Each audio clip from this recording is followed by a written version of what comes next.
493 del Codice di procedura penale dispone che all'inizio del dibattimento il pubblico ministero espone concisamente quelli che sono i fatti oggetto dell'imputazione e quelle che sono le prove, o meglio i mezzi di prova, di cui il pubblico ministero chiede l'ammissione. Ora comprenderete, signori giudici, come in un processo come quello che inizia oggi non sarà facile per il pubblico ministero essere conciso in nessuna delle fasi processuali, perché questo è un processo complesso, è un processo difficile per tutte le parti. Ci auguriamo tutti che sia un processo unico per il nostro Paese e non può essere affrontato dal pubblico ministero concisamente, come dice il codice, neppure nella esposizione introduttiva. È un processo difficile e complesso, dicevo, per una serie di ragioni. In primo luogo perché è sufficiente la semplice lettura dei capi di imputazione per rilevare come quello a carico di Pacciani è un processo per fatti numerosi, di una gravità inaudita, con un rilevante numero di episodi criminosi, 8 omicidi, con un alto numero di vittime, 16 vittime, con un lunghissimo arco di tempo in cui l'autore ha agito, ben 17 anni. Sono fatti, questo è importante averlo ben presente oggi, che non sono agevoli da ricostruire, lo dobbiamo riconoscere. Lo vedrete voi stessi quando vi saranno mostrate le foto agghiaccianti che sono state effettuate al momento dei sopralluoghi nei singoli delitti. Quando voi dovrete constatare con me la crudeltà, la ferocia direi, con cui l'autore dei delitti ha operato soprattutto su alcune vittime di sesso femminile. Quando constaterete voi, in quelle foto agghiaccianti, dicevo, la entità, la vastità delle asportazioni mai viste prima, perlomeno nel nostro Paese, per quel che si sa, che l'autore ha operato su alcune vittime, subito dopo la consumazione degli omicidi. È un processo difficile e complesso, dicevo, in secondo luogo perché è passato un lungo arco di tempo, forse troppo lungo ma non dipende da nessuno, fra gli omicidi e il processo. Basta pensare che il primo fatto addebitato all'imputato è del 1968, l'ultimo è del 1985, è già ormai lontano nel tempo. Questo ha una conseguenza nel processo, una conseguenza importante, difficoltà, non la neghiamo, di ricostruzione nei particolari di episodi lontani, difficoltà per noi e per voi di essere precisi nella ricostruzione, difficoltà soprattutto nei ricordi dei testi che da oggi verranno sentiti. Li aiuteremo, ove possibile, con le immagini che furono riprese al momento dei fatti. È un processo complesso e difficile, dicevo, in terzo luogo per un altro motivo, forse il più importante, perché è un processo indiziario, per il quale nel corso delle lunghe indagini non sono state raccolte ad oggi prove dirette della responsabilità dell'imputato. Tantomeno ci sono ammissioni neppure parziali, nemmeno su circostanze secondarie da parte dell'imputato. A questo proposito dobbiamo mettere in evidenza subito una circostanza che l'imputato, nel suo pur legittimo, più che legittimo, diritto di respingere le accuse, ha tenuto nei confronti di chi indagava un atteggiamento di totale chiusura, legittimo, nessuno lo nega, ma si è comportato in un modo singolare. Cominciamo a focalizzare questo comportamento del Pacciani perché ci servirà man mano che andremo avanti. Come si è comportato? Man mano che l'accusa gli contestava particolari anche insignificanti, fatti che avevano un modesto valore indiziario, che correttamente l'accusa gli contestava, l'imputato dimostrava un interesse a difendersi, un interesse particolare su tutto.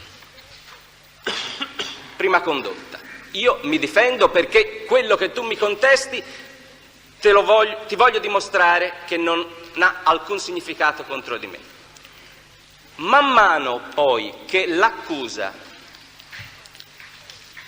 faceva le sue verifiche, i suoi riscontri sulla base di ciò che Pacciani aveva detto circa la validità, circa l'importanza del dato indiziario da contestare che veniva contestato, quando si accorgeva di essere stato messo in un imbuto, Pacciani stranamente smetteva di contestare e diceva: calma, la cosa non mi interessa, non è un indizio nei miei confronti, è un indizio, è un fatto, è una circostanza che avete messo voi, che qualcuno ha costruito, è un trucco, dimostrando come in un secondo momento, quando era per così dire in corner, non aveva altra difesa che quello di addebitare ad altri la circostanza importante, a quel punto perché era verificata indiziaria, nei suoi confronti. Non la contestava più, ma diceva: non mi riguarda. Su tutti gli elementi di accusa, dai più piccoli, come dicevo, a quelli man mano più importanti, la difesa in un primo momento è stata attenta, sicura, da uomo intelligente. Nel momento in cui il particolare indiziario, la circostanza diventava per lui pesante, attenzione, la cosa non mi interessa, è un trucco, qualcuno mi vuole male, non riguarda me. Lo vedremo nei particolari più avanti. È singolare, questo è il primo punto, teniamolo ben presente fin d'ora, soprattutto quando ci risponderà all'interrogatorio.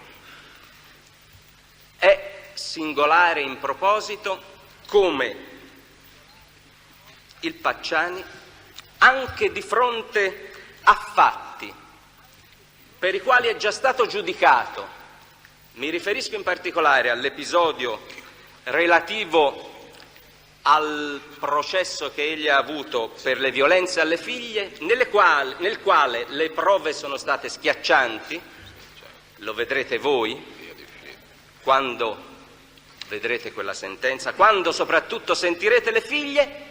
Pacciani ha continuato a dire: sono loro che raccontano questo, non è vero nulla, continuando quindi a negare l'evidenza su fatti talmente provati, diversi da quello per cui si procede oggi, da farci capire come la attendibilità delle dichiarazioni dell'imputato su qualsiasi elemento dell'accusa è assolutamente nulla. È un suo diritto di negare, però il fatto che prima si difenda e poi ci dica no, non è cosa che mi riguarda, deve essere tenuto all'attenzione della Corte fin da ora in tutti gli atti che vi proporremo. Quando le figlie ci raccontano e vi racconteranno, sono chiamate come testi, quali sono state nei loro confronti le sue anomale condotte sessuali, le sue gite notturne, le soste nelle piazzole al buio di notte, davanti a queste chiare, univoche dichiarazioni, portate già in un processo per il quale c'è già un giudicato, Pacciani continua a dire: sono tutte frottole, non è vero. Questi sono i principali elementi che caratterizzano questo processo, che lo rendono sicuramente singolare per questi motivi, unico per la storia criminale del nostro Paese, forse con rari precedenti nel mondo. E se questi elementi hanno reso l'indagine dico, per vari aspetti difficile per gli inquirenti, non meno difficile, signori giudici, appare oggi il compito di coloro che sono chiamati a giudicare. Il vostro compito, signori giudici, come lo è stato quello del rappresentante dell'accusa, del pubblico ministero, dell'ufficio del pubblico ministero, il vostro compito, signori, è indubbiamente difficile. Per questi motivi, per queste difficoltà intrinseche, è richiesta a tutte le parti, a tutti loro, la massima attenzione, la massima cautela, la chiediamo noi per primi, nella valutazione dell'enorme quantità di materiale indiziario raccolto e soprattutto per quello ancora da raccogliere o da verificare in sede di dibattimento. Perché la storia più che 25ennale di questi fatti, o meglio di questa beretta calibro 22 della serie 70 che uccide coppie appartate, ce lo dimostra quanta sia necessaria l'attenzione e la cautela di tutti. Sicuramente, signori, non lo neghiamo, sono stati compiuti errori di impostazione di indagine. Lo sappiamo tutti, sono state indagate persone poi prosciolte. Forse ci sono alcuni aspetti della vicenda che non sono stati approfonditi a sufficienza. Noi crediamo come accusa di aver fatto il massimo, ma c'è appunto per questo l'istruttoria dibattimentale che consente a noi parti e a voi giudici, con il nuovo rito, di colmare eventuali lacune. Oggi, però, il PM da questo momento è in grado di dirvi: sì, occorre la massima attenzione nella valutazione delle prove, nella raccolta delle prove. Sì, è vero, siamo di fronte a un processo indiziario difficile e complesso, ma c'è un dato su cui dovrete voi necessariamente convenire con il PM al termine dell'istruttoria dibattimentale, cioè gli indizi ad oggi raccolti nella fase delle indagini sono numerosi, sono gravi, sono precisi, sono univoci, sono concordanti. Sono indizi che convergono tutti sull'odierno imputato, su Pietro Pacciani, come autore di quei delitti, su questo povero agnelluccio, su questo padre di famiglia che non ha mai fatto male a nessuno, come ama dipingersi a voce e nei numerosi memoriali che ha mandato nelle fasi dell'indagine. Se il processo non riuscirà a dimostrare questo, cioè che questi indizi sono tanti, numerosi, concordanti, univoci, come io credo, stiano tranquille tutte le parti, stiano pure tranquilli i difensori, stia tranquillo l'imputato. Se ciò non avverrà, il PM al momento opportuno saprà trarre le dovute conseguenze. Oggi, ripeto, sono indizi che, come cercherò in breve di dimostrare e di riassumere, al solo fine della richiesta dei mezzi di prova che mi accingo a chiedervi, sono indizi che mettono l'imputato Pacciani davanti ad una responsabilità enorme. Ci direte voi al momento opportuno, con la vostra decisione, se sono fondati o meno. Sono indizi relativi a circostanze in relazione alle quali fino ad oggi, o meglio fino all'udienza preliminare, Pietro Pacciani non ha inteso dare la benché minima, credibile, verificabile, controllabile, esauriente, diversa spiegazione. Davanti alla contestazione di circostanze indizianti, Pacciani si è comportato nel modo che abbiamo visto. Non ha inteso dimostrare in alcun modo come tali circostanze potevano perdere quel carattere a suo carico. Si è sempre rifiutato di negare persino l'evidenza.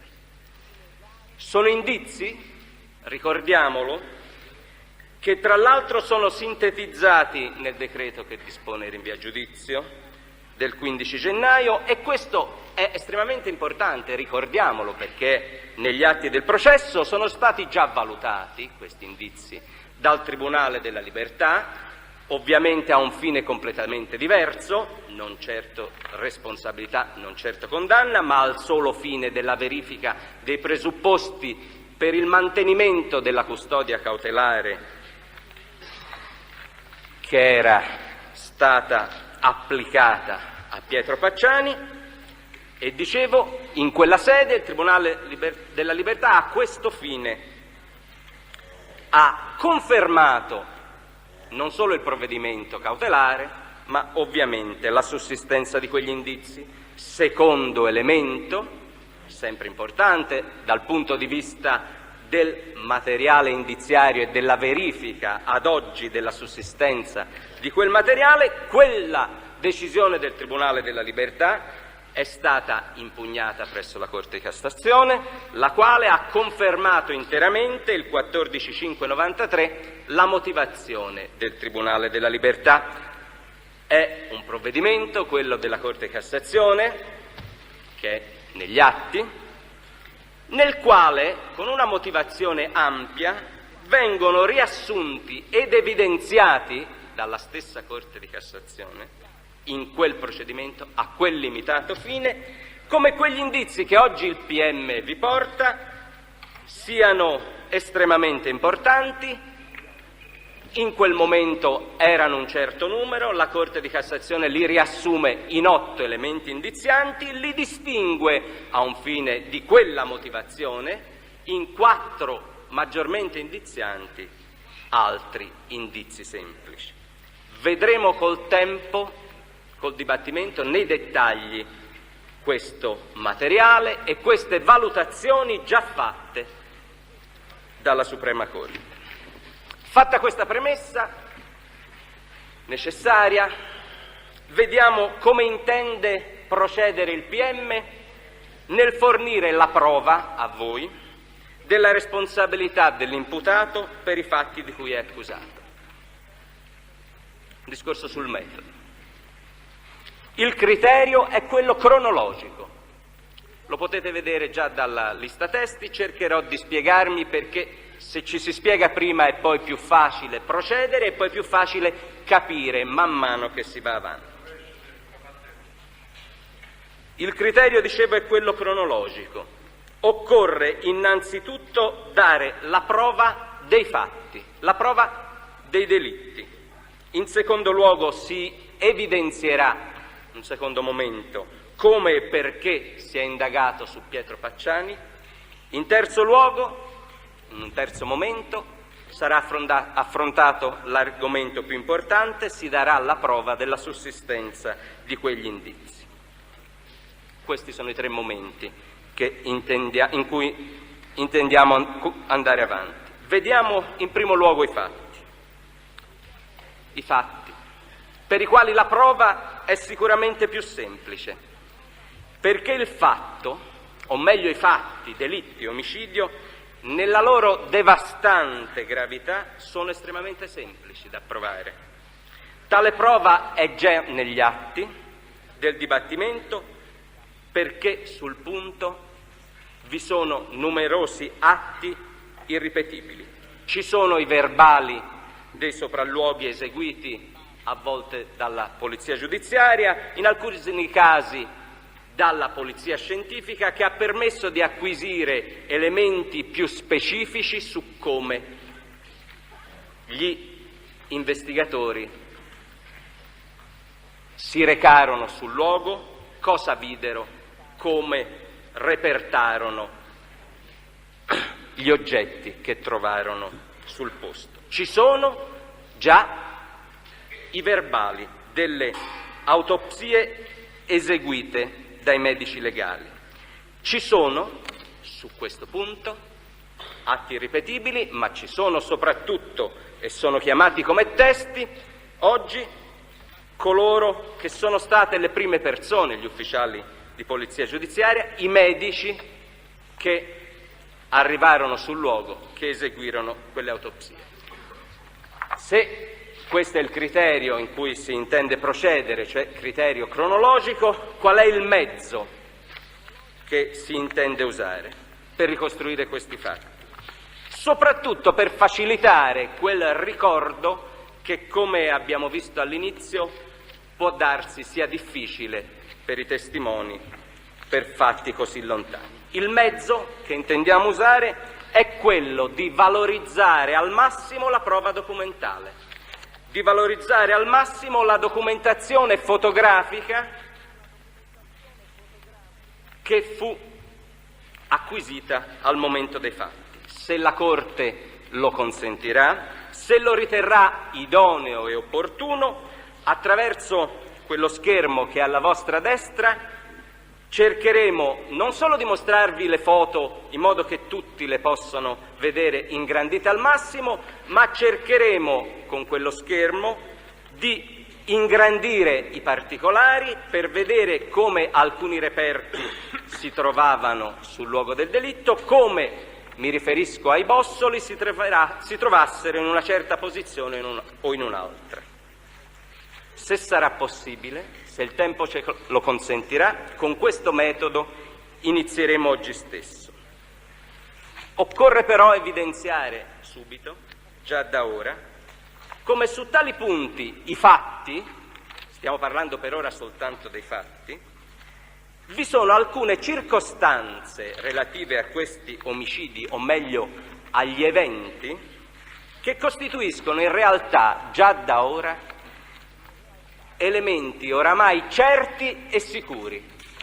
Mi riferisco al fatto, processo indiziario, ma sui fatti che obiettivamente l'imputato non contesta abbiamo elementi sicuri che non possono essere messi in discussione dopo 26 anni di indagini. Si tratta di elementi certi sul fatto, importantissimi, lo vediamo fra un attimo, che sono già provati con prove documentali, cioè con quegli atti irripetibili che dicevo, le foto e i rilievi. Sono prove documentali sul fatto che evidenziano un dato, e cioè che in tutti gli 8 duplici omicidi, primo, ha sparato la stessa arma, secondo, sono state usate le stesse cartucce.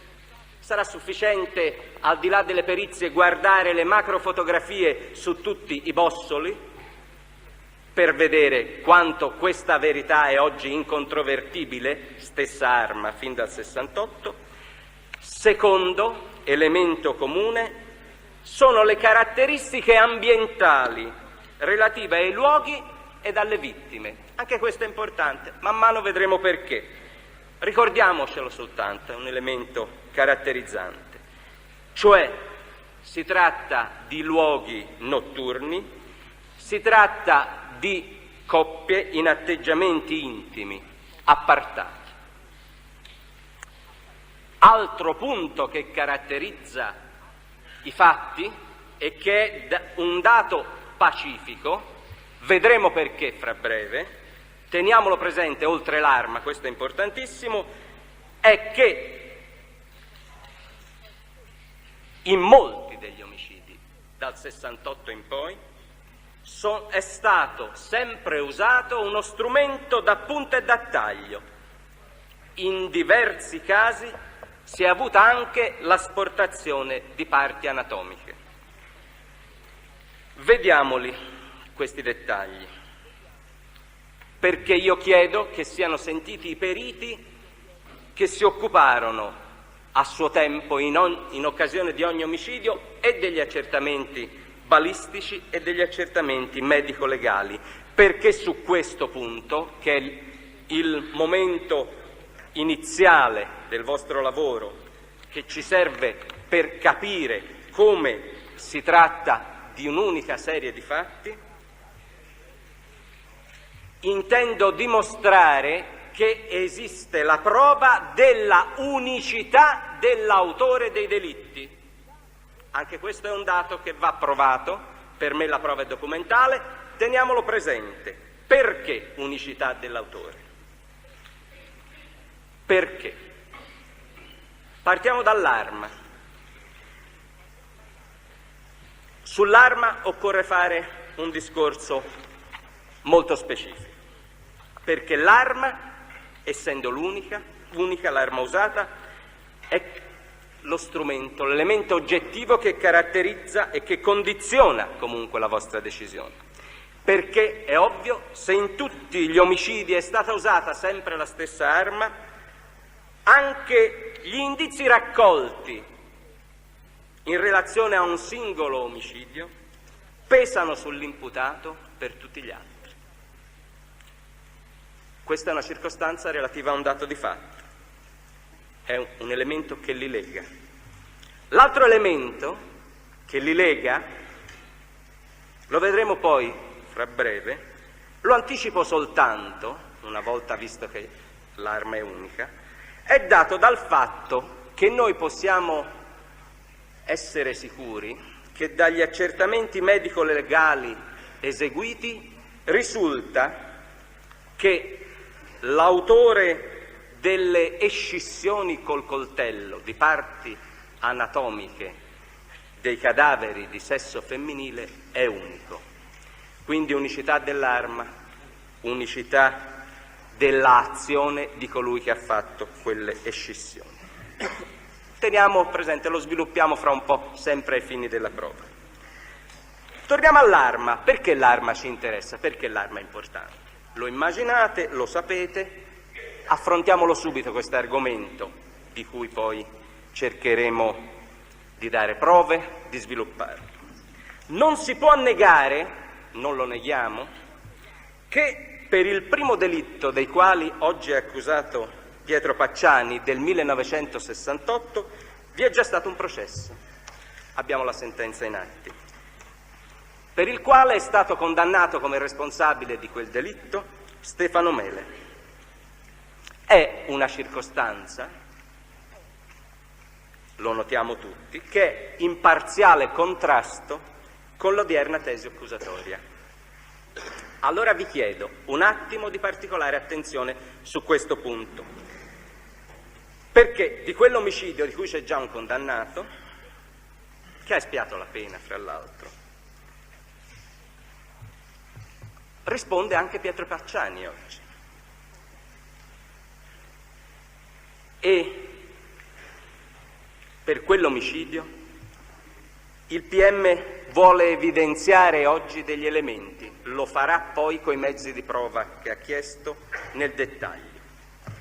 Il primo elemento per quello omicidio che vorrei teneste presente fin da ora, al fine di lavorare meglio quando vi saranno fornite le prove, è questo. Si è trattato sì di una condanna di Stefano Mele, ma è una condanna che oggi appare non in linea, mi limito a dire questo, non in linea con il reale svolgimento dei fatti del 1968, quali sono già provati negli atti del dibattimento.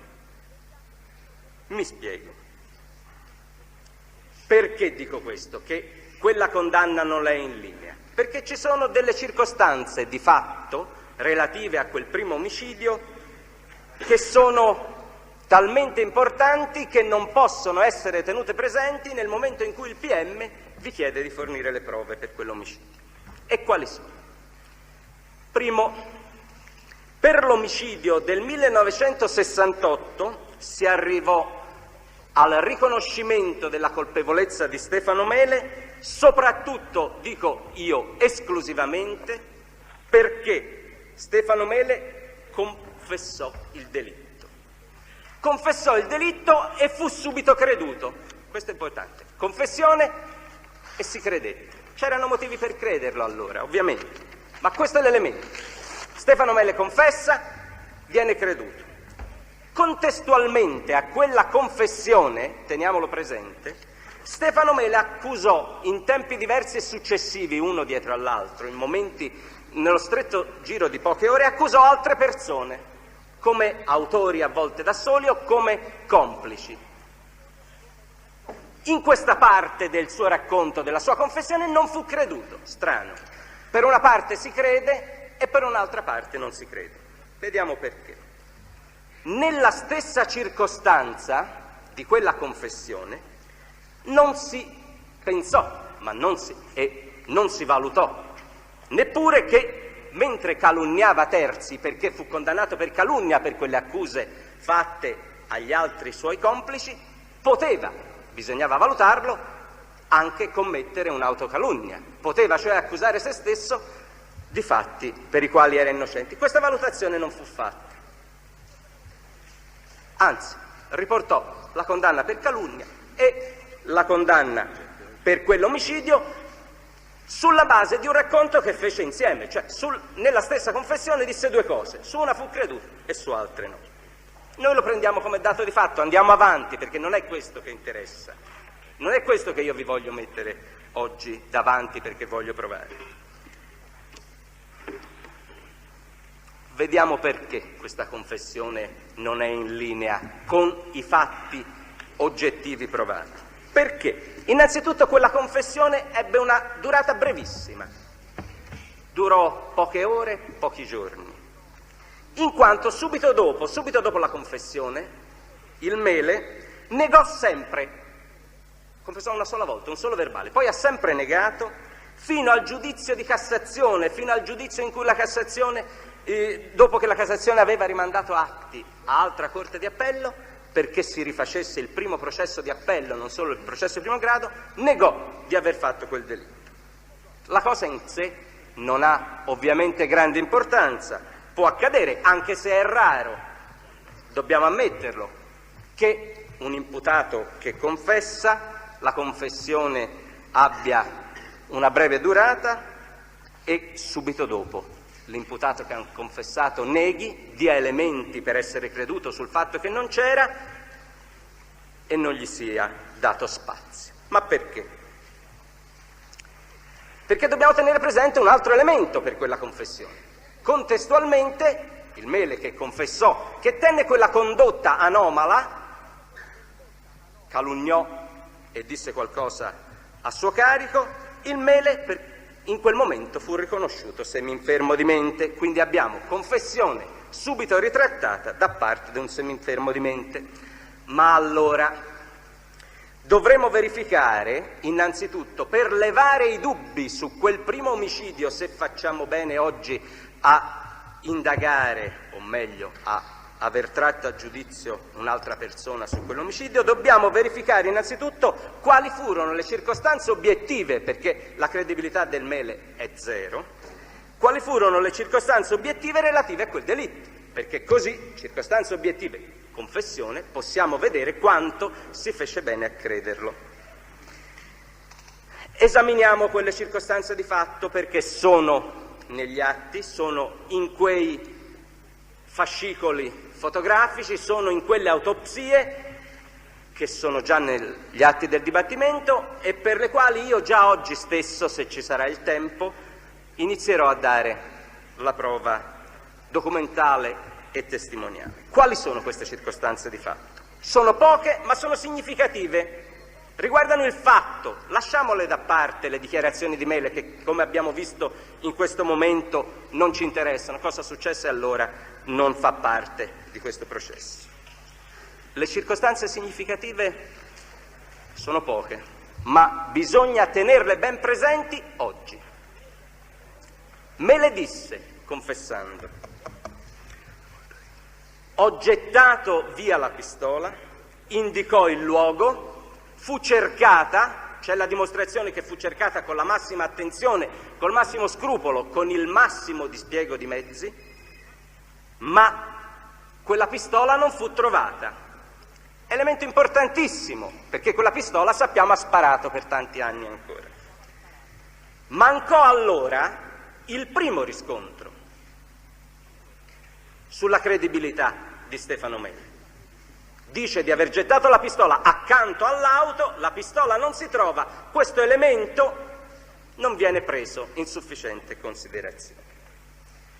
Non si fecero, secondo elemento, accertamenti sulla capacità o meno di questo signore di conoscere le pistole, di saperle usare. Sentiremo su questi testimoni, non voglio anticipare nulla. Ma, e questo è l'elemento macroscopico che io voglio sottoporvi, non fu eseguita sui corpi delle vittime alcuna perizia medico-legale che consentisse di ricostruire la dinamica degli spari, la successione di questi, la direzione degli 8 colpi sparati quella notte. È un dato importantissimo, lo vedrete fra poco.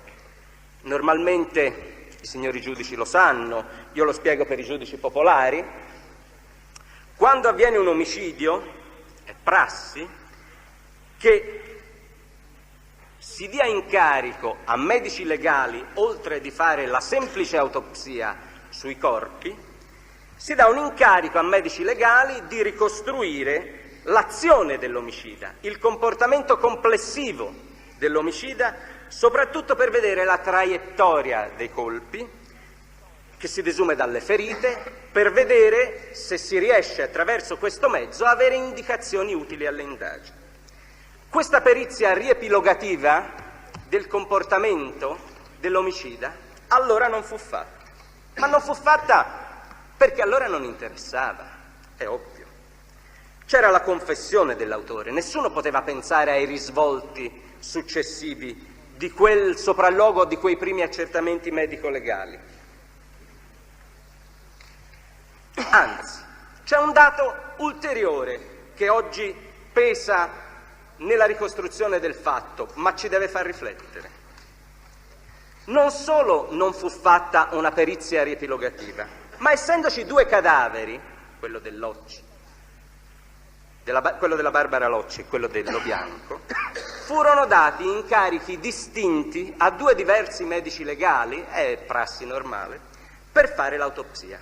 Cosicché oggi noi abbiamo nella ricostruzione 2 distinti verbali di autopsia, sono già a vostra disposizione, sentiremo i medici che hanno fatto quelle autopsie, che sono completamente scollegati fra loro, nel senso che ogni medico non tiene in considerazione i colpi che sono sul corpo dell'altra parte, non fa necessariamente alcun raffronto, ognuno opera per suo conto.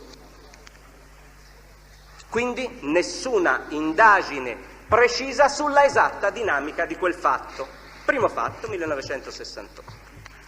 Dico questo per un solo motivo, non per allungare questa introduzione. E il motivo l'avrete già capito qual è. Il PM non si è fermato davanti a questo dato incompleto, ma successivamente, nel 1984 e nel 1985, ha affidato una perizia medico-legale riepilogativa sulla dinamica di tutte e 8 le aggressioni e per prima su quella prima aggressione, al fine di compararle fra loro, perché, come vi ho detto, comparandole siamo arrivati alla prova dell'unico omicida. Facendo questa operazione, comparando quindi i risultati degli esami autoptici fatti nel 1968, sono venuti fuori degli elementi sulla dinamica degli spari di quella notte dell'agosto del 1968 che io vi proverò, che sono assolutamente incompatibili con la confessione di Stefano Mele. Lo vedremo durante il dibattimento. Perché sono incompatibili? Perché Mele Stefano sostiene nella sua confessione, verbalizzata all'epoca del fatto, poi ritrattata, riportata in tutte le sentenze di condanna, un dato. Mele Stefano sostiene di aver trovato il finestrino posteriore, sinistro, della Giulietta semiaperto. Lo vedremo nelle foto. Da questo finestrino, secondo punto, Stefano Mele dice: io da quel finestrino ho sparato in un'unica direzione su entrambe le vittime. Importantissimo, vi chiedo attenzione.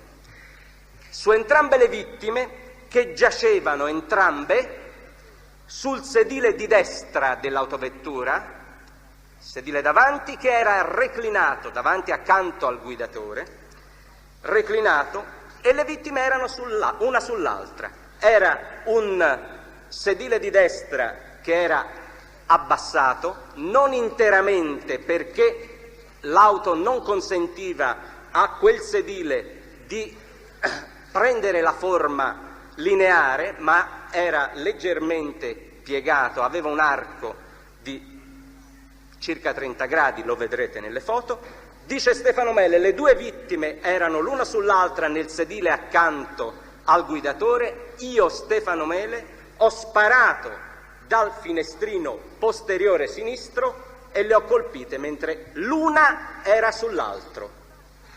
Questa è la ricostruzione, questa è la credibilità. Mi rendo conto che con le foto si farà meglio, ma intanto bisogna solo tener presente: c'è questo sedile anteriore destro accanto al guidatore lievemente abbassato o parzialmente abbassato, con le due vittime, l'una, la donna, sull'uomo, e Stefano Mele che dal finestrino posteriore sinistro spara su di loro.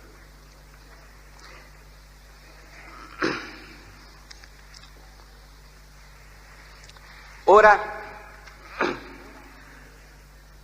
vedrete che questa ricostruzione, attraverso il riscontro comparato degli esami autoptici, è assolutamente incompatibile con i colpi di arma da fuoco rinvenuti sui cadaveri. Cosa appare in estrema sintesi dai verbali autoptici? Primo, che i colpi furono sparati dal davanti e non dal di dietro sui corpi. Probabilmente, dicono i medici dell'Università di Modena che hanno fatto quelle comparazioni nel 1984-85 per il PM, non solo furono sparati dal davanti, ma probabilmente dalla portiera davanti sinistra, lato guidatore, sicuramente non da quella posteriore, come dimostrano le traiettorie dei colpi sui corpi, che hanno una direzione antero-posteriore, cioè dal davanti, con scarsa obliquità. Sarebbero dovute essere oblique, massima obliquità, se fossero, come diceva Stefano Mele, sparati dal finestrino di dietro. In più, questo è un altro dato, Stefano Mele dice: ho sparato da un'unica direzione sui due che erano l'uno sull'altro, ma emerge dall'esame comparativo di questi esami autoptici che sia più verosimile non solo che i colpi sono stati sparati dal portiere davanti, ma anche e soprattutto che almeno una delle due vittime, cercheremo di dimostrarlo dall'esame di quei corpi, sicuramente la donna che era sopra reagì, si mosse e fu attinta da 4 fori d'entrata al dorso sinistro. Cosa vuol dire questo? Vediamole quando sarà il momento quelle foto. I colpi sul corpo della donna sono sul dorso sinistro, sono 3 sul dorso sinistro, uno addirittura apparentemente sulla parte destra della schiena. Allora io vi dico, tenetelo presente fin d'ora e lo vedrete, se la donna era sull'uomo e se Stefano Mele ha sparato da sinistra, come ha fatto a colpire la donna sul dorso suo sinistro? Penso che questo semplice elemento, unito al fatto che la donna ha colpi sia a sinistra che a destra, si concilia in maniera assolutamente non corretta con le dichiarazioni di Stefano Mele. Io vi dico quindi già da oggi che solo per questo fatto, cioè l'esame dei corpi, abbiamo fondati dubbi che quella confessione di quella notte fatta da Stefano Mele è priva, io dico solo questo, di quei riscontri significativi che ci consentano oggi di dire che Stefano Mele quella sera sparò, che Stefano Mele quella sera c'era. Basta aggiungere qualcosa, lo vedremo nel dibattimento, io lo anticipo soltanto, sono cose che cercheremo di capire dai testi. Non solo che appare improbabile che Stefano Mele abbia colpito dalla sinistra quei due corpi che erano davanti a lui, uno dei quali si è mosso e quindi non può avere tracce a sinistra e a destra, ma appare improbabile perché nello stesso racconto di Stefano Mele si dice che quel sedile era abbassato, i due corpi erano l'uno sull'altro bassi e che nel mezzo, nella traiettoria del colpo da questo finestrino,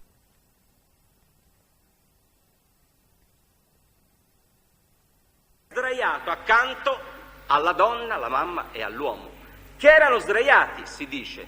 Non è vero, dimostreremo come è chiaro che i due invece erano seduti entrambi sul sedile davanti e non erano sdraiati dietro, quindi non possono essere stati attinti dal dietro, quindi non da quel finestrino, ma dimostreremo come il racconto di Stefano Mele non regge, perché se i due corpi erano sdraiati, avevano sdraiato accanto a loro il bambino, e sparando di notte da un finestrino è difficile avere la possibilità di sparare e che nella traiettoria non ci sia il rischio di colpire il bambino, soprattutto se i due si sono mossi. Vi daremo la prova che i due erano seduti davanti, la donna probabilmente era seduta sul sedile guida, ci sono le foto, l'uomo era seduto come sostengono i periti nominati dal PM e quindi nessuno sparò dal dietro e quindi la ricostruzione fatta da Stefano Mele in quella confessione è quantomeno priva di riscontri. Non vogliamo ovviamente rifare quel processo, né lo possiamo, però dobbiamo tenere presente che questi fatti sono per noi importanti perché sono fatti che nella loro materialità sono addebitati oggi a Pietro Cacciari. Vedremo allora nel corso del dibattimento quanto questo dato pesa. Perché? Perché se arriveremo a un punto in cui dovremo dedurre soltanto che, non essendo più stata trovata quella pistola dopo quell'omicidio, dovremo accontentarci di dire che è passata di mano, ma non è così, perché abbiamo cercato di dimostrarvi che siamo in grado di mettere in dubbio quella confessione, oppure, se potremo dire al termine di questo dibattimento, se riusciremo a dimostrarlo, ma i dati di fatto sono verso questa direzione, che, come ritiene la scusa, avendo sparato in tutti gli omicidi sempre la stessa arma, non ritrovata, questa è sempre stata nelle mani di un unico autore, l'odierno imputato. Vedremo. C'è un dato in più. Stefano Mele sicuramente andò in carcere, quindi non può essere autore dei delitti successivi, ma bisogna ricordarci, anche questo è un dato, perché lo avrete davanti ai vostri occhi, che nel momento in cui disse no, quella confessione non è vera, io non ci sono stato, lui ha sempre caparbiamente detto che l'autore di quei delitti era stato Francesco Vinci. Ora, anche su questo, che Francesco Vinci non possa essere l'autore di questi delitti è provato nelle carte, perché nell'occasione di uno degli omicidi della serie era in carcere. Allora, torniamo all'arma. Teniamo presente questo, il 68 fa parte di questo processo per i motivi che vi ho detto, perché non è vero che c'è la prova sicura che c'è un autore certo di quel delitto diverso dall'odierno imputato. Anzi, non c'è alcuna prova oggi che quei fatti siano stati commessi proprio da quell'autore. Veniamo all'arma un po' più nei dettagli. Perché insistiamo sull'arma? Perché sull'arma, che si tratti di un'unica arma, sono state esperite numerose perizie balistiche comparative. Vi accennavo alle macrofotografie che toglieranno ogni dubbio, ma la più importante di queste perizie comparative, che direi oggi veramente non lascia dubbio, ce ne sono una dell'82, una dell'84, sono numerose, è quella del 1987, è redatta da tecnici del Banco Nazionale di Prova di Gardone, una perizia che fu richiesta a iniziativa di questo PM. È una perizia forse la più completa, non perché le altre non siano complete, ma perché è venuta dopo tutti gli omicidi. E è la più convincente, lo vedrete, avrete documenti, sentiremo insieme i periti, fugheremo ogni dubbio su questo. È una perizia che ci dice: le 8 coppie di bossoli di cartucce calibro 22 LR, marca Winchester, consumati nel 68, 74, 2 nell'81, 1 nell'82, nell'83, nell'84 e nell'85, provengono le 8 coppie di bossoli che loro hanno esaminato, tutte da munizioni che sono state esplose da un'unica arma. Anche le pallottole, non solo i bossoli trovati, ma le pallottole trovate e sul luogo e sui corpi, repertate in occasione dei duplici omicidi, devono ritenersi provenienti da un'unica pistola. Non è stato possibile, ci diranno, individuare esattamente il modello, ci diranno è sicuramente un modello Beretta calibro 22, serie 70, sicuramente della serie 71, 72, 74, 75 o 76, si esclude la 76 perché è commercializzata dopo il 68. Questo dicono i periti, questo verranno a spiegarvi meglio. Avrete, come già noi abbiamo, la prova che l'arma è unica. Lo stesso discorso vale per le cartucce, anche questo è importante, non è poco. Le cartucce sono tutte marca Winchester, sia ramate che a piombo nudo, con una lettera H sui fondelli, vedremo quanto è importante questa H per noi, e sono tutte impresse da un solo unico punzone, la fabbrica con un unico punzone. Lo chiariranno nei limiti di quanto ancora necessario i periti. Il secondo fatto certo, oltre l'arma, è quello cui ho accennato e riguarda la circostanza che sono state uccise, dicevo, coppie appartate in atteggiamento intimo in ora notturna. Perché è importante?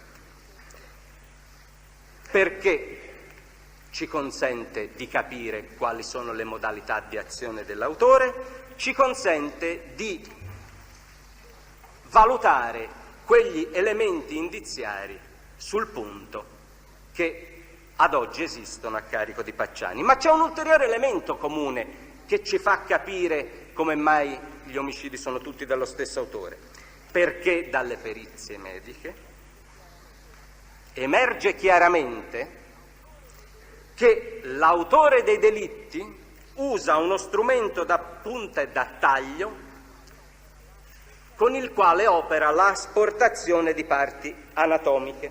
Perché questo è importante? Perché attraverso questo mezzo si può dire e dimostrare che l'autore è unico. L'ho già accennato, lo spiego meglio. È un autore unico perché non solo usa la stessa pistola, ma perché lo ricaviamo dalle escissioni fatte su quei corpi. Ricordiamo che nel 1974 furono rilevate 12 ferite localizzate alla mammella sinistra di Pettini Stefania. Ricordiamo che dal corpo di Dinuccio Carmela nel giugno 81 fu scissa in regione pubblica un'ampia zona ovalare, dal corpo di Campi Susanna nell'81 fu scissa un'ampia zona interessante il Pube, vedremo le foto. Dal corpo di Rontini Pia furono asportati la mammella sinistra nonché il Pube. Dal corpo di Moriot Nadine nell'85 venne asportata la mammella sinistra e al corpo veniva apportata altra mutilazione localizzata alla regione pubblica. È difficile persino sintetizzare, ricordarle queste mutilazioni, lo ammetto. In proposito a queste mutilazioni, i periti indicati dal PM potranno chiarire una cosa e definirla meglio. Il coltello usato e la meccanica dei movimenti dell'autore nel produrre le lesioni e le scissioni dimostrano che, primo, l'autore è probabilmente destrimane, usa uno strumento di tipo tagliente, probabilmente monotagliente. Terzo, più importante, l'analisi delle lesioni e delle scissioni di parte della regione genitale di 3 delle vittime di sesso femminile dimostra che al di là delle identiche caratteristiche tecniche di produzione della stessa vi sono inequivocabili analogie tra le lesioni, portando così ad avvallare, dicono i periti, l'ipotesi che l'azione sia di una stessa persona e ad escludere il concorso di complici. Non solo l'arma, ma le lesioni e le scissioni ci dimostrano un unico autore. Si cercherà così di dimostrare con questo quanto infondate, signori giudici, siano quelle voci per la verità al momento extraprocessuali che hanno lamentato come l'indagine, anziché nei confronti dell'odierno imputato, non si sia rivolta verso più autori, non si sa se membri di sette o d'altro. L'autore è unico, ce lo prova l'arma, ce lo prova l'azione. Vedremo nei dettagli, quando sarà il momento, come e perché è la stessa mano. Passiamo finalmente dai fatti, da questa lunga esposizione doverosa dei fatti, agli indizi. Il PM ha chiesto di sentire una lunga serie di ufficiali di polizia giudiziaria, della Polizia di Stato e dei Carabinieri, che dovranno spiegare innanzitutto che cosa? Il perché del loro interesse investigativo per Pietro Pacciani. Anche questo vogliamo dimostrare. Non è vero, vogliamo dimostrarvi, che si è proceduto nei confronti di Pietro Pacciani perché è stato individuato dal computer. Fughiamo questo dubbio. Abbiamo certezze negli atti, vediamo perché. Vi spiegheremo che l'indagine, è vero, da un certo momento ha chiesto aiuto all'elaborazione informatica, nessuno lo nega, però elaborazione informatica di dati, ma non per individuare l'autore a macchina, come c'è stato sempre in sede extraprocessuale contestato. L'elaborazione informatica ci è servita, è vero, o meglio è servita alla Polizia Giudiziaria per elaborare, come era necessario, una serie imponente di dati di fatto su più persone diverse, che potevano comunque essere, questi dati di fatto da elaborare, di utile supporto all'indagine, indagine fatta dalla polizia e dagli inquirenti nel modo però più tradizionale, come è stata quella a carico di Pacciani e quella a carico di tutti gli altri che sono stati indagati in silenzio. Sono dati di fatto questi che riguardano Pietro Pacciani e che sono stati elaborati e tirati fuori un po' alla volta, che oggi non sono dubitabili.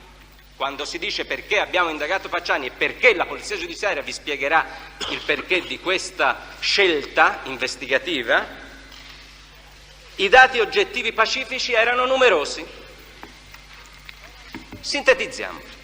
Era libero nei periodi in cui erano stati commessi. Sappiamo che è stato in carcere più volte per tanti anni.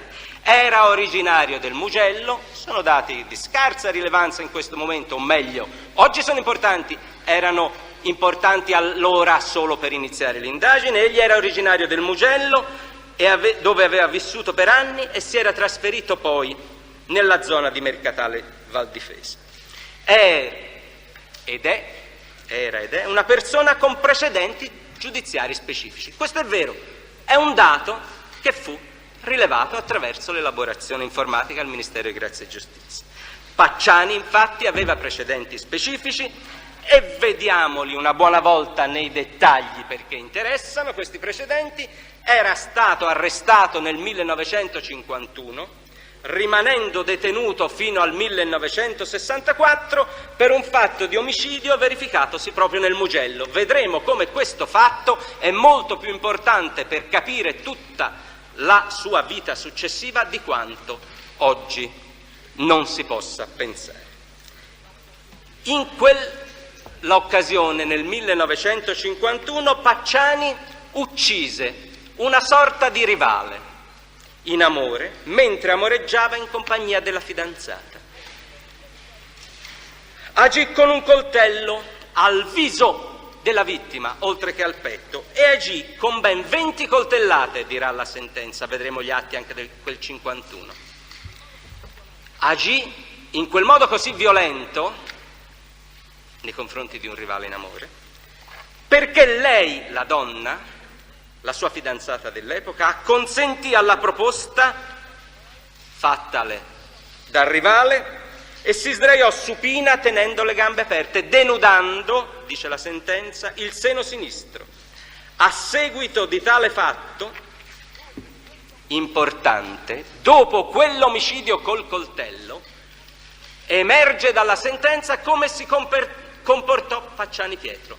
La prima operazione che fece dopo aver ucciso quel Bonini nel 1951 col coltello, lo uccise col coltello, un uomo che aveva una prestanza fisica che furono necessari 4 carabinieri per trasportarne il cadavere, dice la sentenza, e che invece Pacciani spostò da solo occultandone il cadavere. Quell'uomo fu ucciso con un coltello, con 20 coltellate, di cui molte al viso, importantissimo per capire la violenza. Subito dopo si mise a fare che cosa? Primo, a riaddirizzare quel coltello davanti alla fidanzata, alla quale disse: preparati, ora tocca a te. Lo dice la sentenza, lo dicono con gli interrogatori.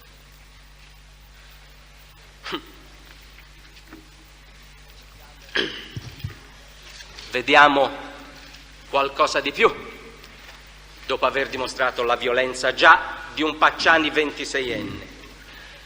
Perché? Di quell'omicidio è sicuramente confesso, ma è un omicidio che, ho cercato di accennarlo, per le sue modalità di esecuzione, uccidere l'uomo e voler uccidere la donna, che non si uccide, vedremo perché, è significativo di una condotta che, lo dimostreremo, Pacciani ha tenuto e ha ossessionato la sua esistenza per tutti gli anni successivi e per gli anni e per quegli episodi per i quali oggi è processo.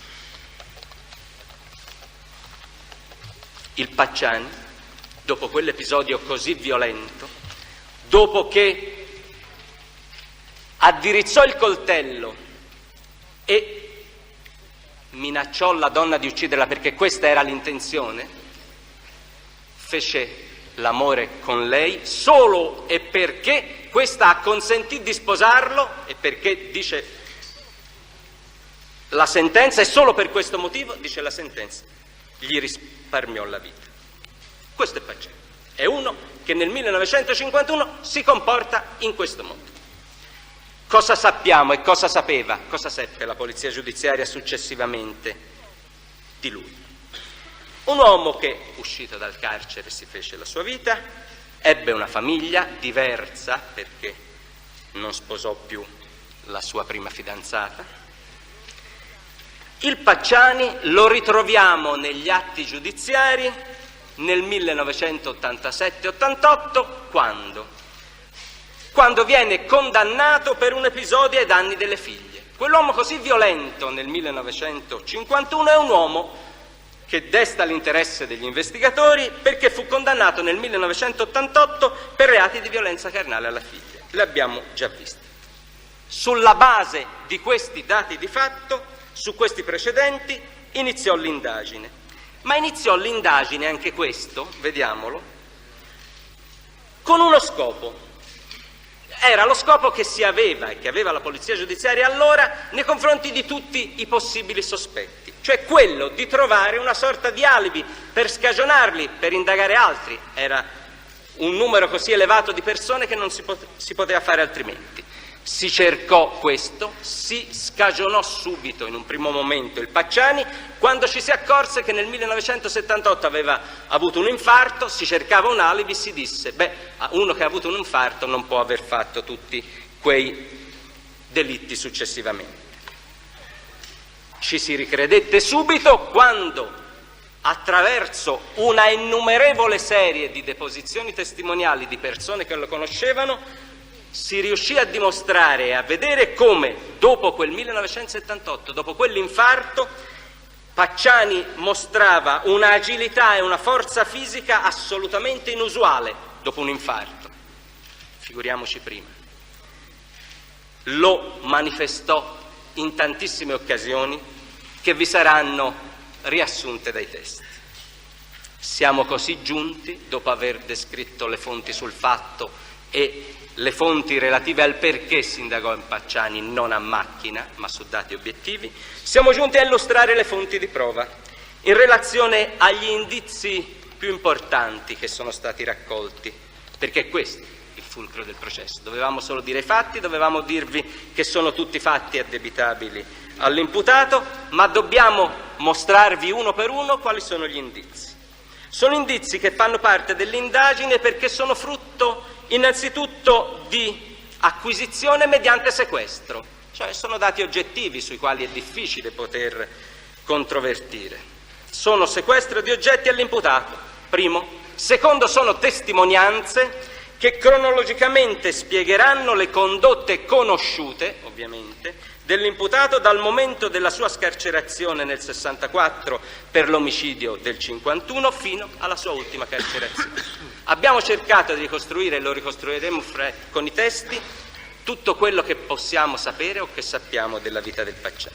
Sono testimonianze numerosissime. La lista testi comprende 143 persone, mi rendo conto che è lunga, che la Corte dovrà lavorare a lungo, ma sono importantissime per capire cosa fece Pacciani dopo quella scarcerazione, per capire come quegli indizi sono così pesanti nei suoi confronti. Sono testimonianze che riguardano innanzitutto i luoghi in cui Pacciani ha vissuto, che innanzitutto vedremo sono molto vicini ai luoghi degli omicidi. Addirittura il Mugello per il 74 e per l'84, e gli altri sono tutti localizzabili a sud-ovest di Firenze, dove ha abitato o lavorato. Abbiamo tanti di quei testi che ora non ha alcun senso soffermarvici. Sì. Abbiamo testi relativi al ciclomotore che aveva Pacciani, è importante, lo dobbiamo valorizzare. A Pacciani è stato sequestrato un ciclomotore Cimatti Minarelli, originariamente rosso sbiadito, e che è stato successivamente riverniciato nei colori giallo e azzurro, rosso sbiadito come quel ciclomotore che fu visto da dei testi che verranno davanti a voi nei pressi del luogo dell'omicidio dell'83. Vi dimostreremo che Pietro Pacciani è sicuramente un guardone, frequentatore di boschi in ora notturna. Ci sono tanti di quegli elementi in proposito che vi annoieranno, ma ce n'è uno, il più importante di tutti. È quell'elemento oggettivo relativo a quel biglietto che gli fu sequestrato al momento della perquisizione, sul quale Pacciani aveva appuntato un dato: coppia e una targa, Firenze e un numero.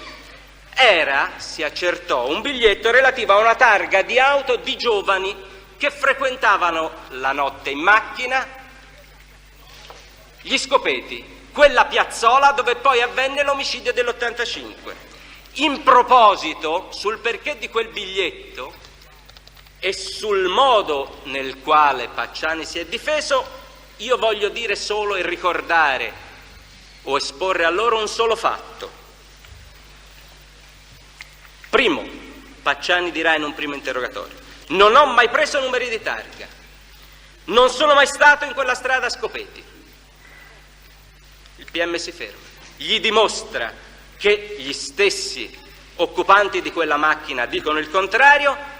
Pacciani allora dà una versione del possesso di quel biglietto, suo manoscritto, prima negò persino che era scrittura sua, una versione di quel biglietto data in un suo memoriale indirizzato al Tribunale della Libertà, che ha dello stupefacente, cioè un biglietto relativo a un'annotazione coppia con una targa di ragazzi che vanno la sera nella piazzola degli Scopeti. Dice: sì, è vero, avete ragione, finora ho mentito, io presi la targa per avvertire poi di giorno il conducente dell'auto, come lo riconosceva non si sa, che in quella zona la notte c'era il mostro, dovevano stare attenti. Con questo vogliamo solo dimostrare che era un guardone e che andava in quella piazzola, niente di più. Addirittura si annotava, per ritornarci perché era una macchina per lui interessante, il numero di targa e ci scriveva coppia. Saranno sentiti testimoni che ci diranno quale fosse, dopo il 78, la sua straordinaria forza fisica. Saranno sentiti testimoni che ci parleranno della sua abilità nell'uso dei coltelli, la sua abitudine a maneggiare armi. Saranno sentiti testimoni che chiariranno come l'altezza dell'imputato è assolutamente compatibile con la esecuzione degli omicidi. Lo sentirete, avrete la possibilità di verificarlo, perché abbiamo i verbali di sopralluogo, abbiamo le foto dei mezzi su cui erano i giovani nelle varie occasioni, avremo la possibilità di dimostrarvi come l'altezza dell'imputato è più che compatibile, anzi combacia perfettamente, con i rilievi fatti in alcuni degli omicidi, soprattutto in relazione all'altezza da cui furono sparati i colpi.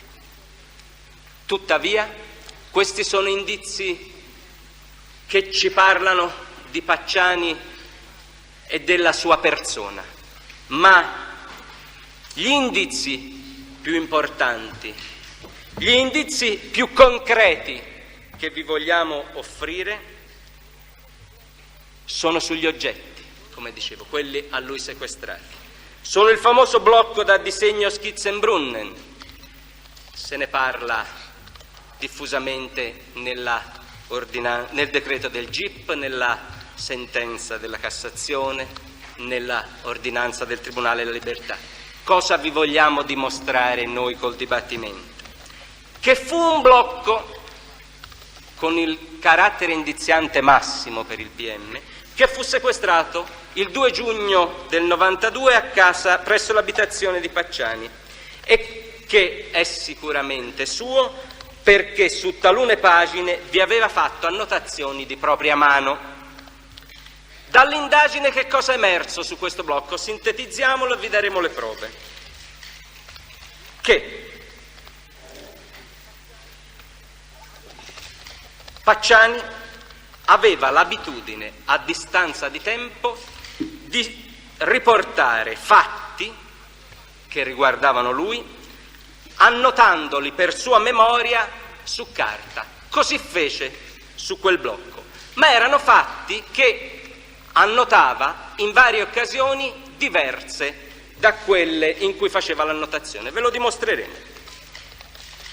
Su questo blocco, su cui ci sono queste annotazioni di mano sicura del Pacciani, ci si accorse che sulla pagina di copertina posteriore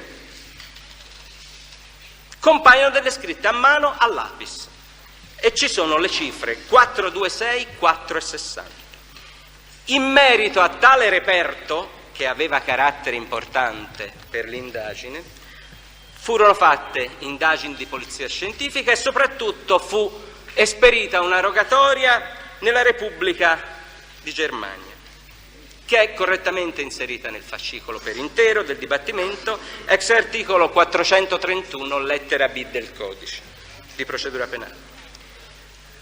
Ho comunque indicato, oltre ad aver fornito i fatti della rogatoria che sono per voi già utilizzabili, nella lista testi alcune persone tedesche che sono state sentite dal PM nel corso di quella rogatoria e che si sono dichiarate disponibili allora, quando furono sentite in Germania, a venire a testimoniare davanti a voi. Sono 3 persone quelle indicate dal PM. Contento se la difesa ne ha indicate altre, come ho visto nella lista testi. A noi bastano quelle 3, perché sono di una tale chiarezza e di una tale valenza probatoria che non lasciano dubbi su quel blocco e sulla provenienza di questi.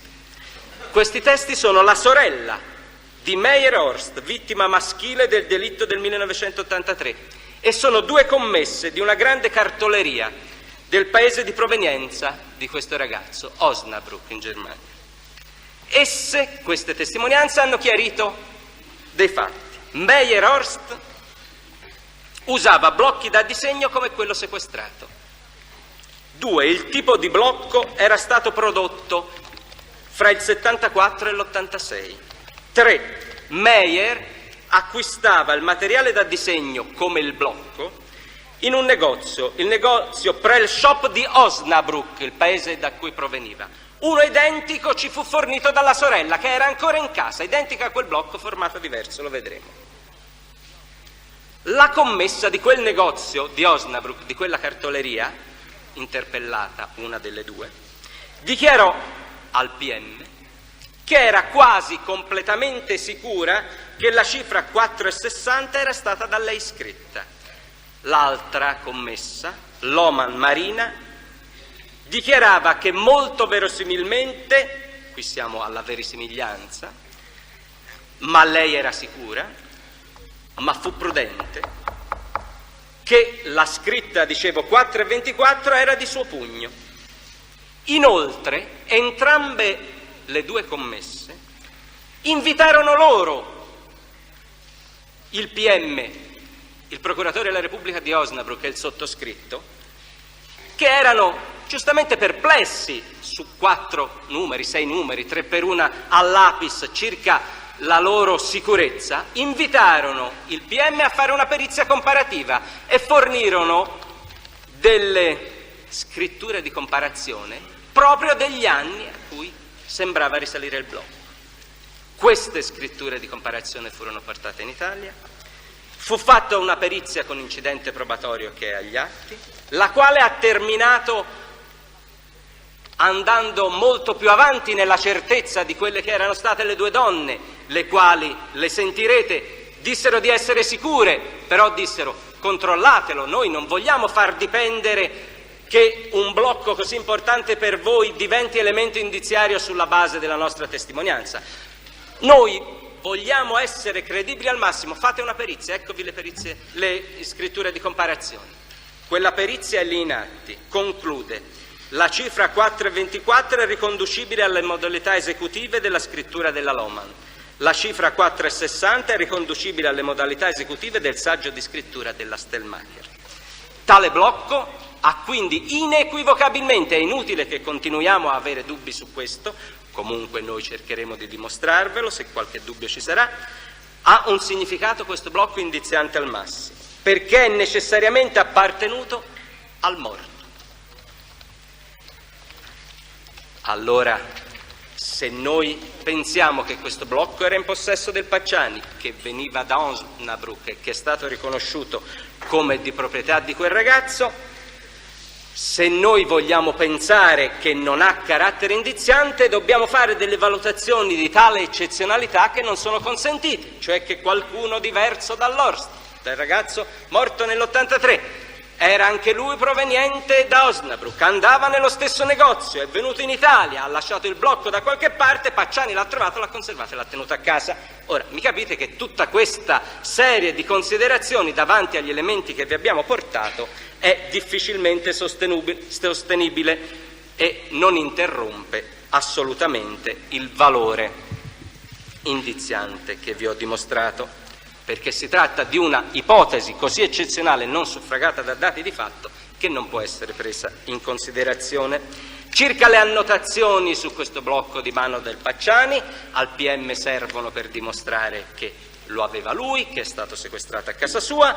È vero, ci sono annotazioni sopra, ma abbiamo anche visto come è vero che il Pacciani aveva l'abitudine di scrivere i propri appunti uguali, identici, su vari pezzi di carta, e questi appunti, addirittura che sono sul blocco del 1983, sono appunti relativi a dati di fatto, gli occhiali, una visita oculistica, lo vedremo, che ideologicamente non hanno trovato alcuna conferma, non si è trovato prova di questi fatti, che dice di aver fatto la visita oculistica, ma questo non ha importanza, perché al di là del fatto che non c'è alcuna prova del valore di quegli appunti, circa la loro datazione su quel blocco, basta dirvi che sul blocco è stato provato che quegli appunti sono stati ripetuti più volte.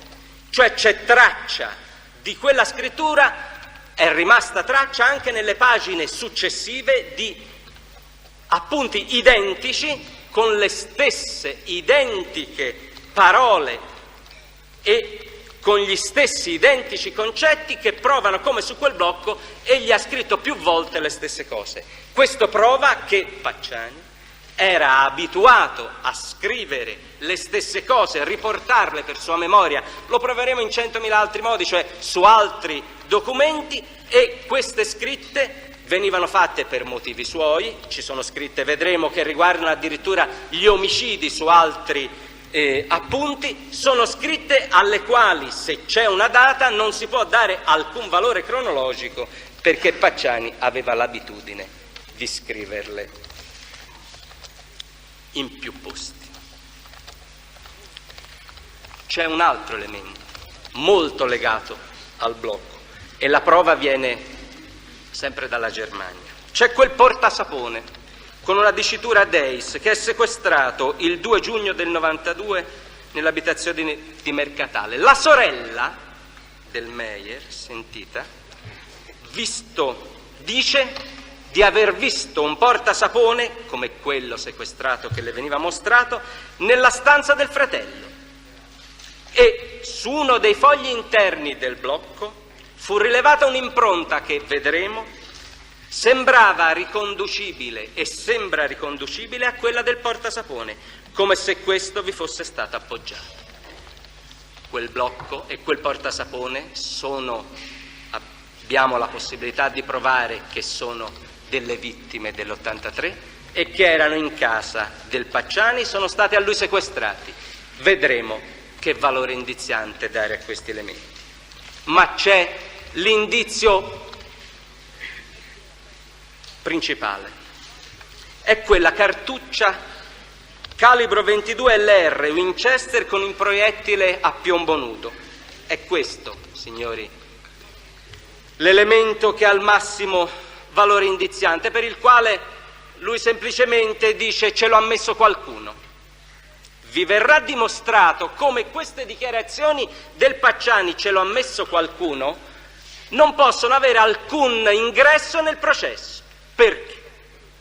Cercheremo di dimostrare per testi e documentalmente, attraverso le intercettazioni ambientali e attraverso il controllo a distanza che fu fatto dalla polizia giudiziaria del Pacciani, che fu il Pacciani stesso a far ritrovare quel proiettile, che la polizia non sospettava, non pensava minimamente che ci fosse da cercare in quell'orto dove fu trovato.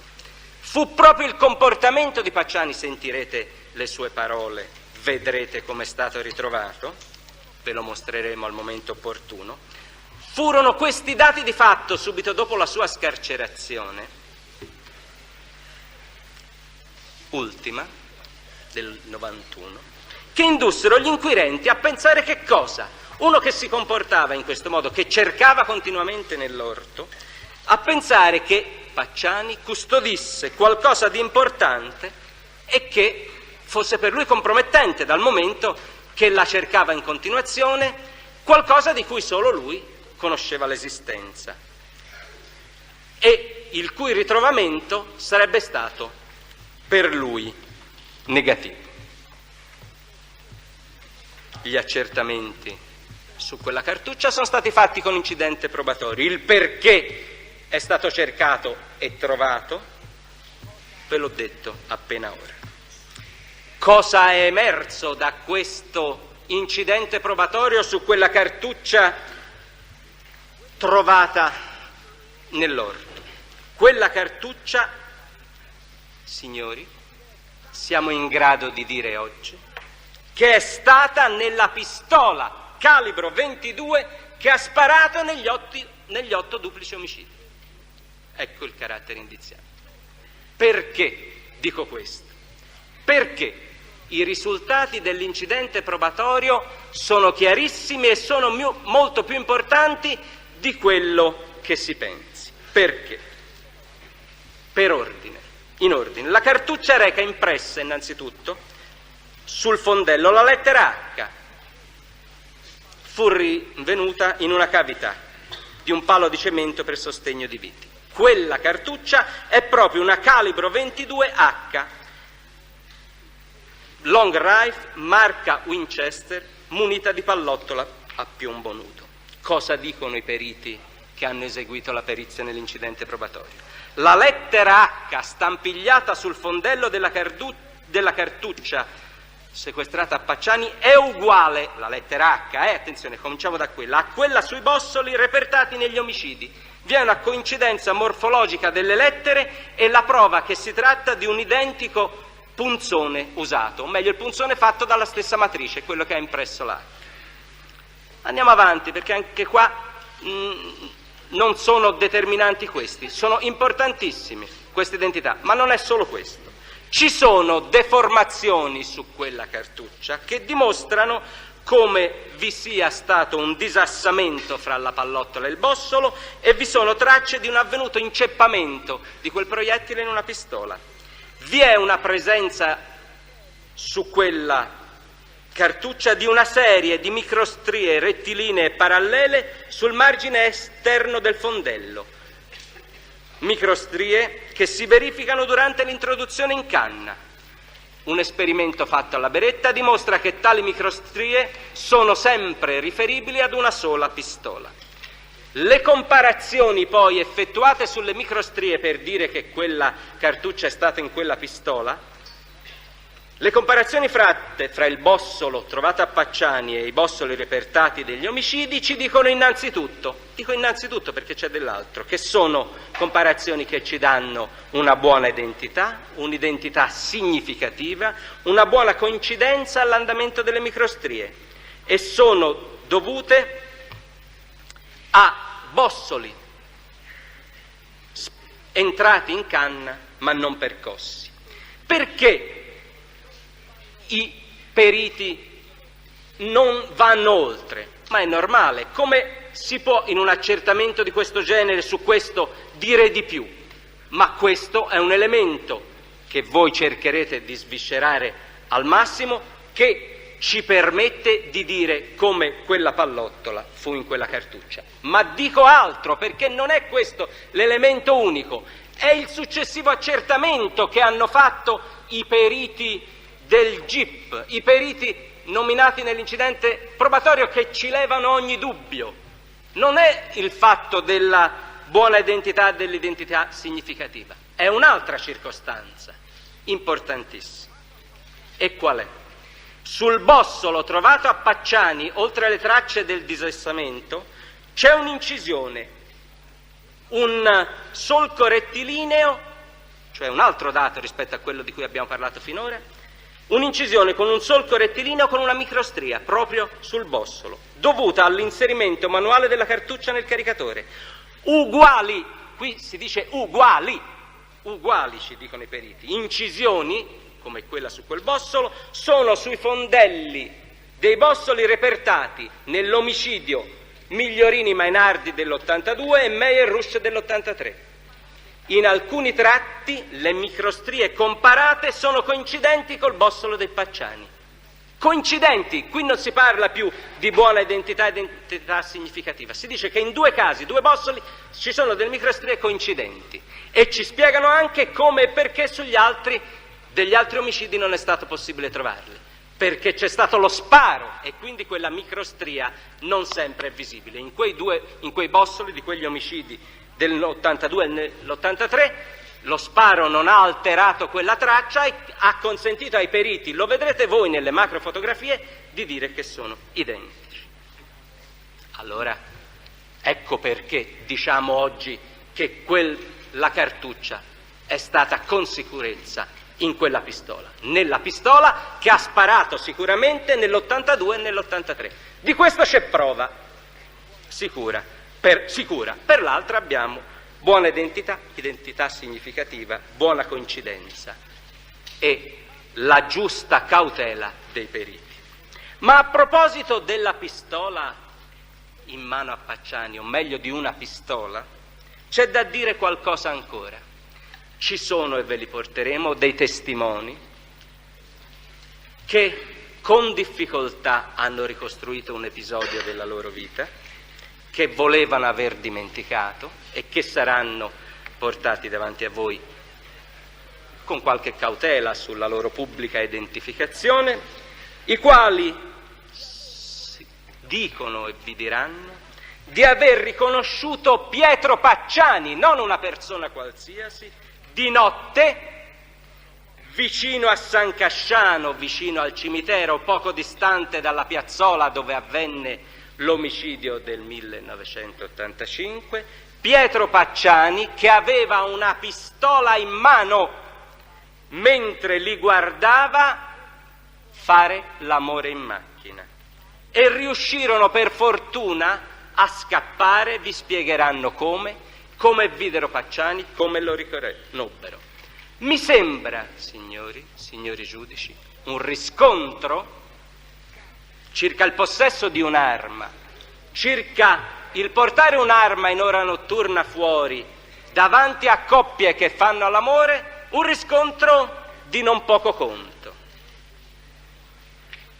I testi, nella loro genuinità, li sentirete voi, spiegheranno perché e come sono arrivati a dire subito allora che era Pietro Pacciani, spiegheranno le loro riserve nel venirlo a raccontare.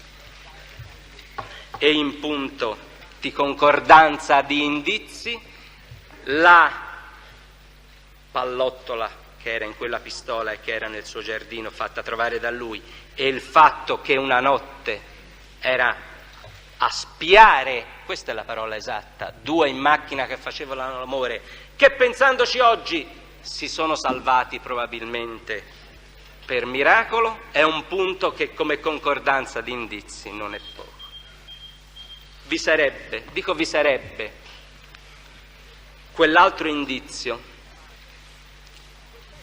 relativo a quei pezzi di stoffa che sono stati sequestrati nella casa e nel garage di Pietro Pacciani.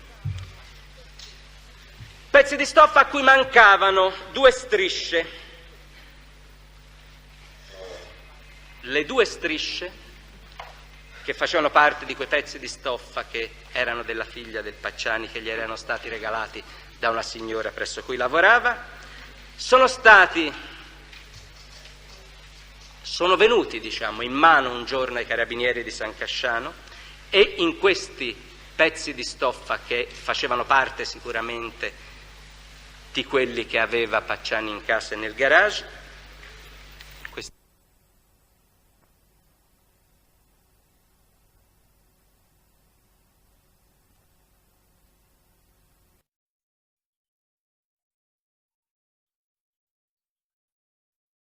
strano episodio. Non sappiamo di più per ora. La polizia giudiziaria spiegherà come e perché venne in possesso di quegli pezzi di stoffa identici a quelli in casa del Pacciani, spiegherà come ne è venuta in possesso, spiegherà tutte le indagini che ha cercato di fare in proposito e la portata di questa circostanza oggi. È ovvio che il PM in proposito è il primo a condividere il provvedimento della Corte della scorsa udienza, quella di ieri l'altro, che ha tolto il documento anonimo che era insieme a quei pezzi di stoffa e a quell'asta portamon.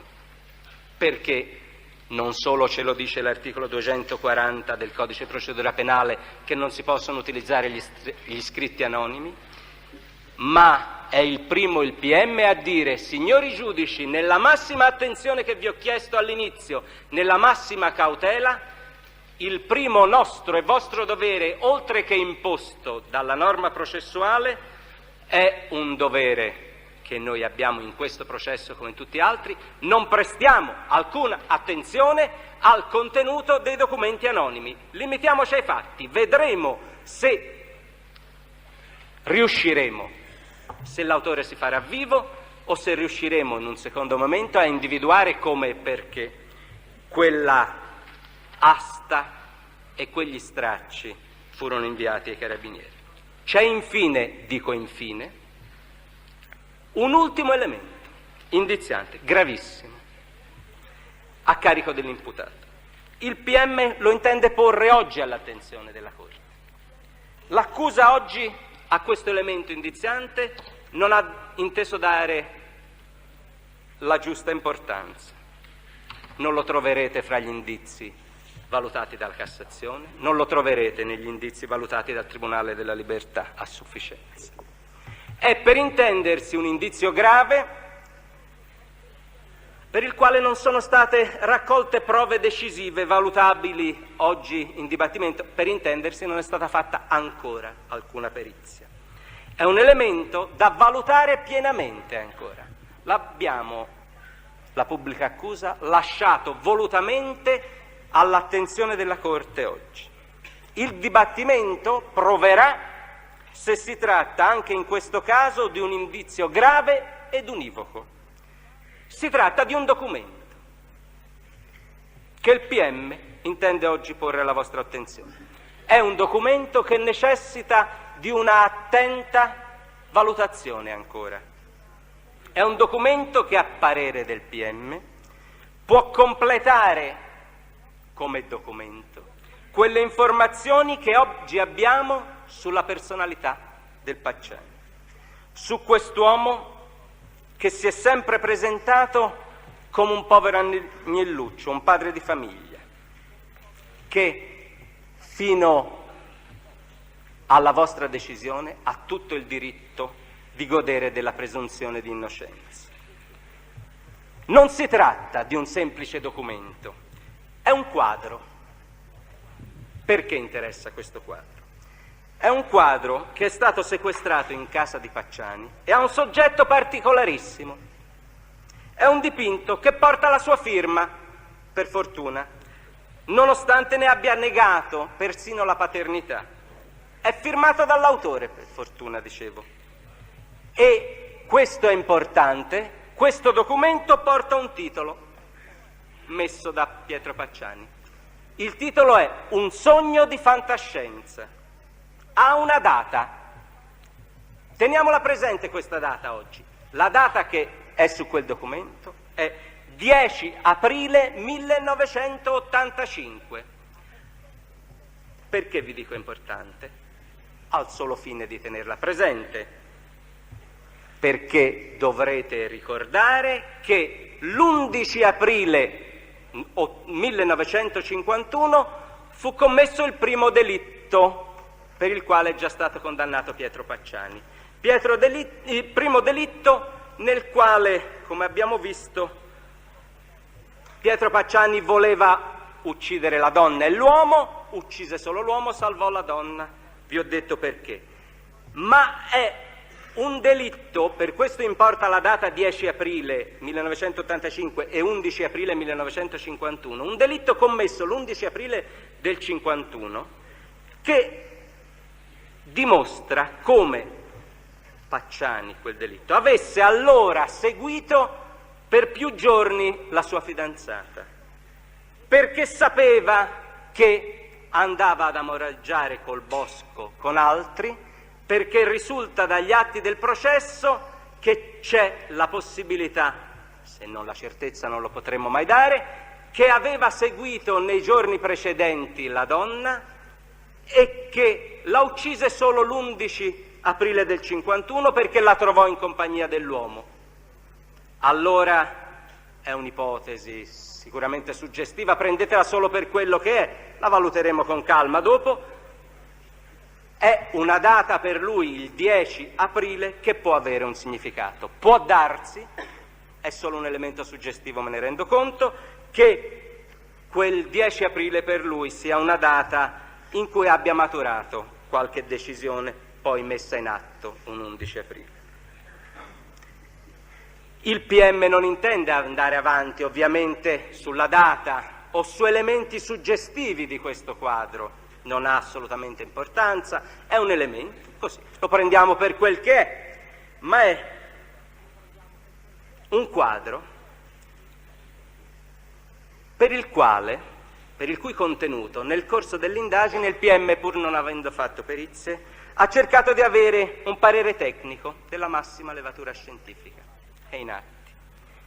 L'accusa sulla base di quel parere non ha fatto perizia usare argomenti suggestivi, ma l'accusa ritiene che quel quadro possa, man mano che avrete la possibilità di esaminarlo, possa aiutare a spiegare i pensieri, i sogni, come dice lui, meglio i pensieri, o comunque i lati oggi nascosti della sua personalità. Perché dico questo?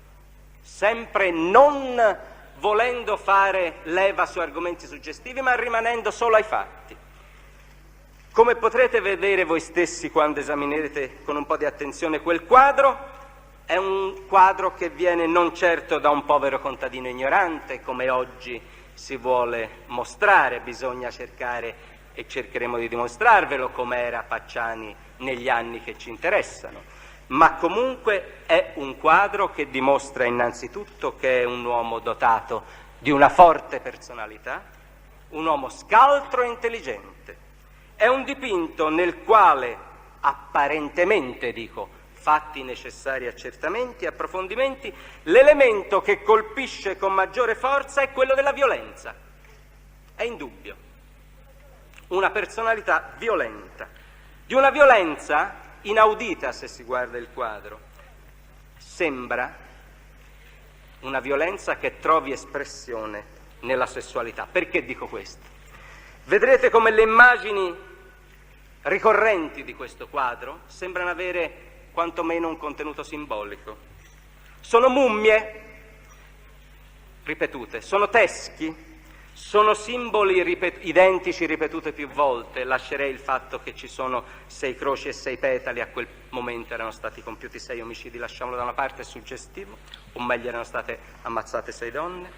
Ci sono ripetute immagini di organi genitali e soprattutto, questo è il punto fondamentale, c'è una figura principale, non si sa se è un uomo o un animale, è una figura mista, lo vedrete voi, che ha in mano una spada, contenuto simbolico, verifichiamolo, che si dirige questa spada, dove?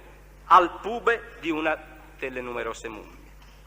Mi rendo conto benissimo che non si può, non si deve, non solo non si può, valutare la responsabilità di un uomo neppure marginalmente come in questo caso, neppure in presenza di altri numerosi indizi, da un quadro. Non può derivare la responsabilità di un uomo per questi omicidi da un quadro, assolutamente, con argomenti che oggi possono sembrare solo suggestivi. Ritengo però che la Corte, dopo averlo esaminato attentamente, questo documento, avrà modo di capirne il vero significato, eventualmente se lo riterrà necessario con l'aiuto di esperti. Vedremo. Signor Presidente, signori giudici, ho praticamente terminato, ancora un attimo di pazienza. Vorrei fare un'ultima doverosa considerazione. È questa. È estremamente positivo oggi che questo processo si celebri con il nuovo rito accusatorio, nel quale le parti concorrono alla formazione della prova, nel quale il PM, ci tiene a sottolinearlo, non ha una verità preconfezionata in montagne di carte processuali che la Corte deve solo valutare. Sono oggi le prove che vi vengono offerte, per le quali non solo avete un potere di valutazione, soltanto, come era prima il codice antecedente all'88, ma sono prove che si potranno per fortuna integrare o formare addirittura nel dibattimento, che consentiranno quindi alla Corte di acquisire una notevole quantità di elementi, come io ritengo, nel contraddittorio di tutte le parti. La pubblica accusa ovviamente non ha riserve di sorta per l'acquisizione di prove diverse da quelle offerte, purché pertinenti ovviamente, come non ci sono riserve né ci possono essere per eventuali integrazioni di prova che la Corte voglia disporre nel suo potere di integrazione, prima di convincersi o meno della responsabilità dell'imputato in ordine ai gravissimi delitti di cui è accusato. Io, riassumendo, vi voglio solo dire: l'accusa ritiene di poter dimostrare attraverso le fonti di prova che vi ho sommariamente esposto che Pietro Pacciani, questa è la cosa più importante che deve destare al massimo la vostra attenzione, Pietro Pacciani è sicuramente una persona abituata, e c'è la prova, a spiare coppie appartate che fanno l'amore nei boschi. La prima volta ha spiato una coppia che faceva l'amore o che stava per farlo addirittura nel 1951. È inutile che lo neghi, anzi lo neghi oggi. Per quel fatto del 1951 spiava e ha spiato più giorni fino ad arrivare ad ammazzargli la coppia, spiava nel 1951 una coppia e per questo fatto è per fortuna confesso sull'omicidio, ma anche sul fatto che gli spiava. Seguì la fidanzata Bugli Miranda appartata nel bosco con un uomo. Questo è il punto. Poi l'uccise, ma questo è il punto fondamentale. Quando, dice lui, vide l'orribile spettacolo che si denudò il seno sinistro, uccise con 20 coltellate il suo rivale, molte delle quali al viso. Subito dopo voleva uccidere anche la fidanzata, cioè già quella volta voleva uccidere la coppia, entrambi. È importantissimo, signori. Stava addirittura riaddirizzando il coltello per fare quel duplice omicidio completo. La risparmiò la donna, perché questa le promise di sposarlo e la costrinse a fare l'amore con lui. Nel 1951 Pietro Pacciani voleva uccidere una coppia che stava facendo l'amore appartato. Questo è l'episodio appartato. Questo è l'episodio che condizionò tutta la sua vita, per il quale è confesso. È un episodio per il quale il Pacciani 26enne ha passato un lungo periodo della sua vita in carcere, fino a diventare un uomo maturo, che gli ha fatto perdere quell'episodio del 51, tanto l'ha condizionato, la donna che amava, ma la donna che poi lui ha seguito dopo la scarcerazione, sempre, quando ha potuto, cercando di sapere dov'era e cosa faceva. Vedremo come e perché e i luoghi dove abitava questa donna. È un uomo che è rimasto indubbiamente condizionato dalle effusioni di amore di una coppia appartata nel 51, una coppia per lui importantissima. La donna era la sua fidanzata, si era denudata il seno sinistro, la stava spiando, già nel 51 spiava le coppie.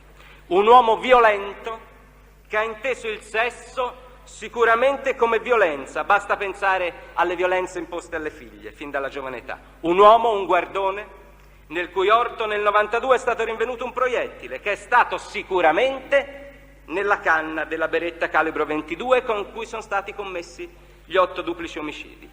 Che un uomo che, incalzato dalle indagini, ha tentato, prima del ritrovamento del proiettile nel suo orso, di disfarsene perché conosceva l'esistenza di quel proiettile e il pericolo che aveva per lui. Un uomo che ha posseduto sicuramente una pistola che aveva in mano un giorno di notte mentre spiava una coppia, che faceva l'amore in auto in un luogo in prossimità del delitto dell'85, un uomo che teneva in tasca un biglietto con una targa d'auto e l'annotazione coppia, come per ricordarsi che quella era un'auto per lui importante, che la poteva espiare, chissà cos'altro poteva fare. Un uomo che aveva in casa un blocco da disegno e un portasapone appartenuto a una delle vittime tedesche dell'omicidio del 93. Un uomo che, ossessionato da quel primo episodio del 51 relativo alla fidanzata, ha sempre detestato le coppie che si appartano. Vedremo come. Un uomo che ha dipinto le sue ossessioni in un significativo quadro che data 10 aprile 85. La pubblica accusa, concludo, ritiene di poter dimostrare attraverso i mezzi di prova brevemente illustrati che sussistono numerosi, direi numerosissimi indizi, tutti gravi, precisi, univoci e tutti concordanti, che dimostrano come Pietro Pacciani sia l'autore dei gravi delitti di cui è accusato. Insisto perché siano ammesse le prove già richieste nella nota depositata in cancelleria ed oggi sommariamente elencate. Chiedo l'esame dell'imputato. Grazie. Bene, allora direi di fare una sospensione di un quarto d'ora e poi la parola agli avvocati, ovviamente con precedenza alle parti civili. Va bene? Raccomando ed esigo che non si fumi in aula. Anche durante